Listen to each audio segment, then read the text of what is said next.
Well, I'm just trying to see how good this is. It looks pretty good from the viewfinder over here. I'm not sure what the name is for these close-up ring filters, but it seems to work for me. I mean, it works pretty good. They focus pretty close, and this is with the SLR Magic Anamorthot 1.33x squeeze with 40, and I got the close-up filters. What the thread is 62 millimeters, and I mean, it seems to be working pretty good for me. If I put this on a little closer, you see how this gets on focus. See, with the viewfinder, what I see, it looks really good. It don't look crisp, but it looks good. And then you can tell the background's, you know, my arms and the background is all blurred out. Then when you come back to me, well, it kind of looks like the background isn't blurred out as much as it is when it's closer. And yes, I understand. I know filming, don't know photography, but I know the closer you get, the more blur you get in the background, the more bokeh. I think this is a good combination because before the filter, it was very soft, and you know, when you get real close, it just didn't work. And I have it on normal. I don't have it in between normal and near, because a lot of people say put it there because then you'll get the best range from there. But you just leave it on normal, you get the whole entire squeeze. And see, here's the thing that a lot of people say is that when you put it in near, it's not an actual squeeze, but it's still squeezing the photo. It's still squeezing the 1.33. It's just it's more of a zoom. It's more of a, but it is still a squeeze.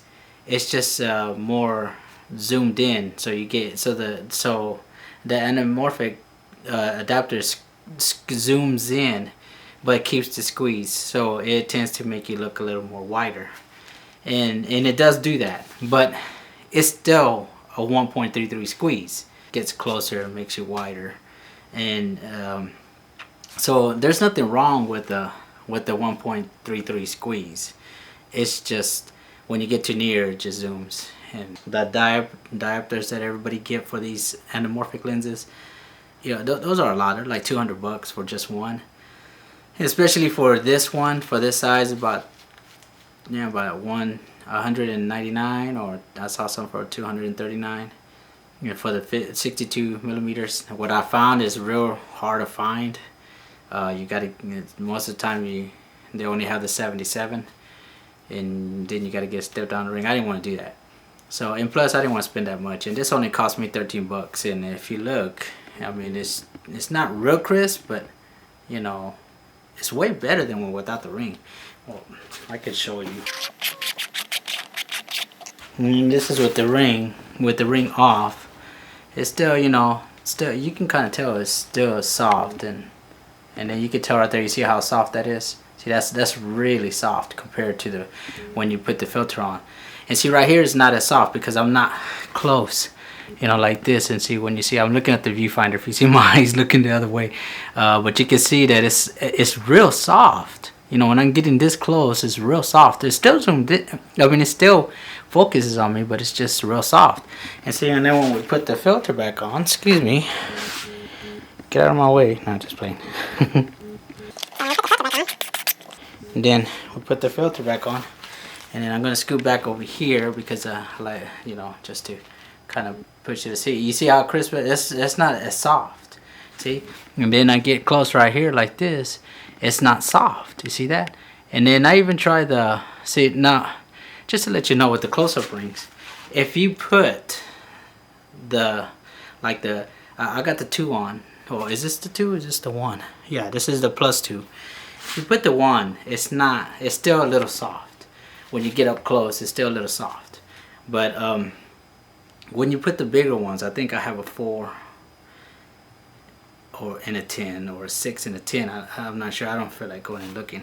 But when you put the extra pluses one, oh man, I mean, it does not focus back over here. You know, it just stays focused on near, and it's only like when you're about, it focuses all the way up here, you know, all the way up here. See, this ain't that bad, but it can't focus when I'm this close.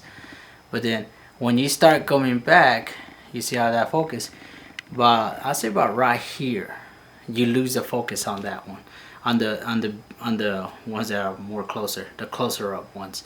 So especially the 10 you can only go as close as to right, you know, right here, or you gotta be like right on the camera.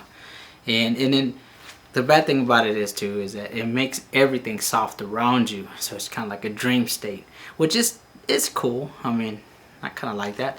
To say some of these people knock off this adapter, this anamorphic adapter by SLR Magic, I think they're just, I just think they're just picky, or they're just knocking it off because they don't like it, so they want everybody not to like it.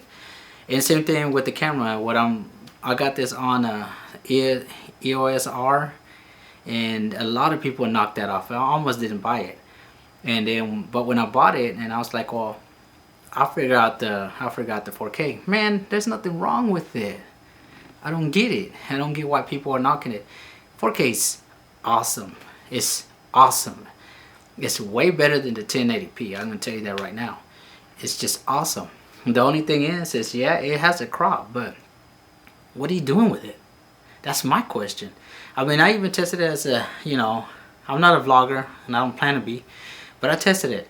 There's nothing wrong with it. Yeah, it doesn't have IBIS. It has stabilization, but not IBIS. But it's still, I mean, for a filmmaker, you don't need all that. You're not gonna be vlogging. Oh, let me show you what I'm filming. I don't know. You're too busy filming. You're gonna have gears. You're gonna have gimbals. You're gonna have, you know, sliders. You're gonna have tripods and stuff like that. So you don't need none of that. So I suggest EOS R for a filmmaker or somebody who's low budget. Man, I would jump on that quick, because this is a very outstanding camera, and the 4K is beautiful. But yeah, that's about it. Just wanted to show that if you do got this LSR Magic 40 1.33 squeeze, get close-up filters. Look it up in Amazon, and just type up close-up filters for, you know, for photograph, and yeah, you'll get a set, and trust me, it works. It ends up beating a diopter, because those are expensive.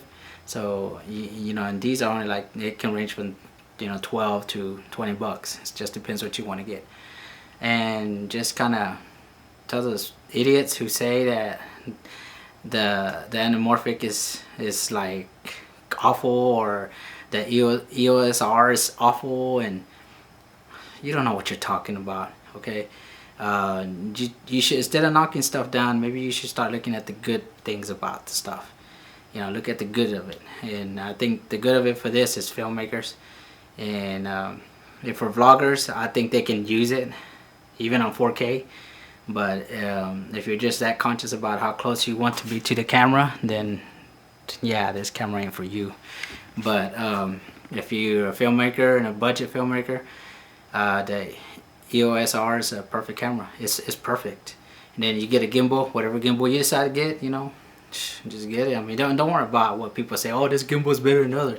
Get what you can afford, and get what you can work with, because yes, it does depend on gears, you know, but if you can get the gears and you can get them a good price, and they're still pretty good, they can still work it, and you can work through it and work around it, I don't see why you can't make very, you know, very good videos, you know. But anyways, this is Richard Duran, and I hope this helps somebody, and hopefully if this helped you, you know, you can leave a comment or nothing. You don't have to do anything like that. You don't have to subscribe or anything. I don't be asking for people and stuff. But if you do find this video, there you go. That's the information. Thank you.